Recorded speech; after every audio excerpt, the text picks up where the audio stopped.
Hi everyone and welcome back. This is Mindy Eggen for Honeybee Stamps, and in today's video I'm going to create a background using one of my favorite techniques, and that is using Tonic Shimmer Powders. The stamp sets I'll be using today is the Harvest Blooms stamp set and the Blessed stamp set, and also the coordinating die. There are 3 layers to that die and I will be using 2 of them. First, I'm going to start by stamping my background. You can see this is a really large stamp filled with beautiful floral images. I'm lining it up in my MISTI tool, and I'm using a piece of Tim Holtz watercolor paper that's cut to 4 1/4 by 5 1/2. I'm prepping that with my anti-static powder tool, and then I'm going to ink up my image with an embossing ink. I'll close the door of my MISTI, and giving that a lot of really good pressure, I'm going to stamp that down. Now, if I didn't pick up the paper when I opened the door of my MISTI, I'm going to go ahead and stamp it again. At least if the paper didn't move, I know that everything will stay in the same place. So I do like to stamp twice if I can. Then I'm going to sprinkle the background with some white embossing powder. Now, after I have my heat tool warming up off on the side so it's nice and hot, I will bring it to my panel and melt that embossing powder. You could also use clear embossing powder here too. After my embossing powder is all nice and melted, I'm going to tape it to a board that I have here. This is just a cutting board that I picked up at my local store, and I'm holding that down with some blue painter's tape. I want to make sure this stays nice and flat because I will be adding some water to it, so I don't want this to curl up on me. Then I'm spritzing this background with some clear water in a little spray bottle that I have, and I'm taking the Lilac Waterfall, this is the Tonic Shimmer Powder, and I'm going to sprinkle this all over that background. So you want to tap the bottle, don't squeeze. You can tap from behind or on the side. When you tap from behind, it does kind of shoot it out a little bit, so you do want to kind of be cautious when you're tapping that powder. Then I'll bring in my water again and spritzing it, and I'm kind of coming in from the side. If I'm spraying it from the side, that'll help move that powder a little bit. And I want this to be a little more intense, so I'm bringing in some more of the powder. I could go with a darker shimmer powder, but I didn't want that to take over. What's really nice is that this powder is going to catch in those embossed lines, so some of the areas are going to be really dark and vibrant, others will be softer. Now I wanted to spread this color out just a little bit more, so I'm going to bring in my paintbrush and just kind of help move that around, but I'm not taking away the intensity of some of those areas. Then I'm going to set this off on the side to air dry. I do find the results are better when you let them air dry versus drying with a heat tool. While that's drying, I'm going to work on some of the other elements of my card. I'm die cutting this first word blessed from some gold glitter cardstock. I also die cut it 2 more times out of white 110-pound cardstock. And I'm going to layer these together with the Honeybee Stamps liquid glue.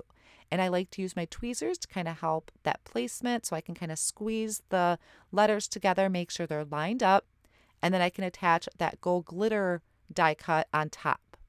This just adds a little bit of dimension to the card. Now I also die cut a shadow piece out of some vellum.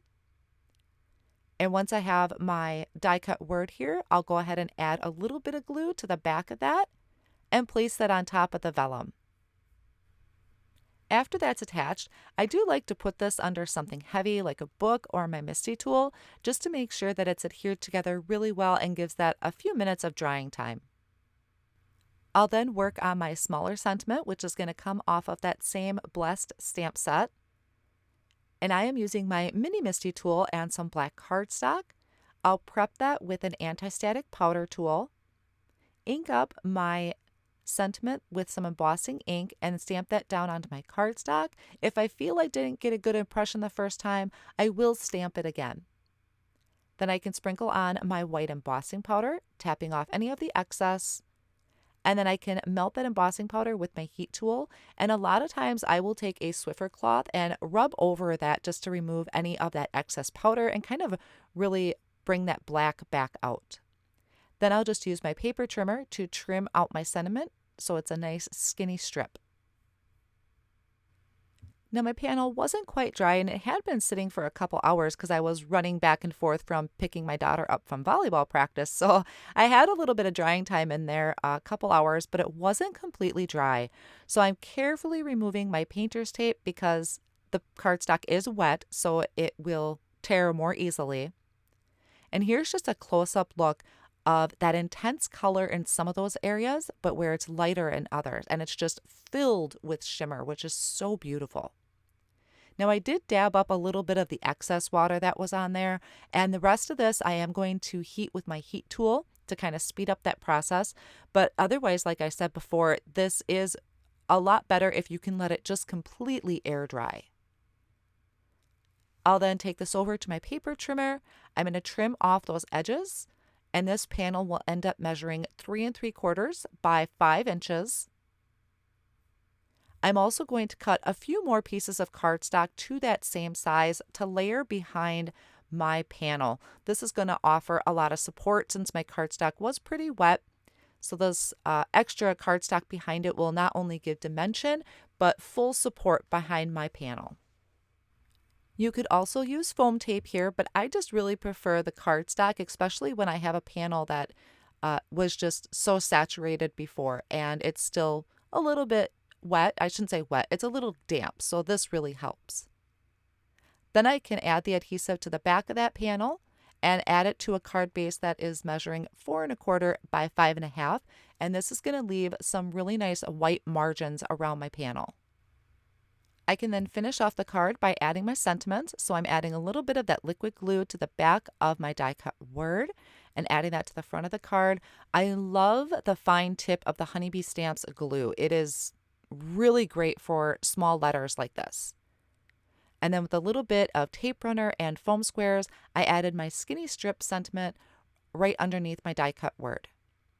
So that finishes off the card for today. Like I said, this is one of my favorite ways to create a background, and it is actually a pretty quick to do, so you could do a few of them at one time. I will have all of the supplies listed down below in the video description and over on my blog. Thank you so much for joining me today, and I'll see you next time.